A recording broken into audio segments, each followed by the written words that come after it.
જય ગૌ માતા। આજરોજ અમારી ટીમ જિલ્લા જેલ પાસે ખોડિયાર ગૌશાળાની મુલાકાતે આવેલી છે। વર્ષોથી આ મહારાજ એકલે હાથે નાનકડી ગૌશાળા ચલાવે છે।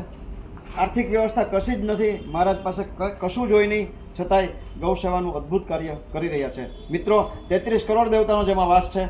ગાયને રૂવાડે રૂવાડે એક એક ભગવાન, એક એક દેવતા બિરાજે છે। આ જ બધી ગૌ માતાના ઘી, દૂધ, છાશ, માખણ કે અન્ય ગૌ પ્રોડક્ટ ખાઈને જ આપણે સૌ મોટા થઈએ છીએ। આવી આ ગૌ માતા આજે બદતર પરિસ્થિતિમાં ગામડે ગામડે જીવી રહી છે। મહારાજ જેવા ગૌ સેવકો આપણી ધરતી ઉપર પાયકા છે ને, એટલે જ આ બધી ગૌ માતા આજે અહીં આપણી વચ્ચે વિચરણ કરી રહી છે। મિત્રો, જેના ધાવણ ધાવીને આપણે મોટા થયા છીએ ને, એવી ગૌ માતાને આજે ઘાસની તકલીફ છે। ઘાસની મહારાજ પાસે કશી જ વ્યવસ્થા નથી।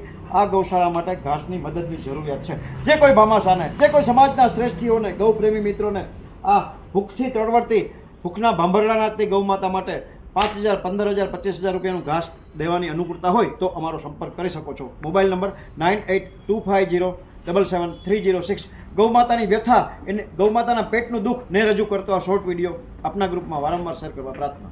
જય ગૌ માતા, જય ગૌ।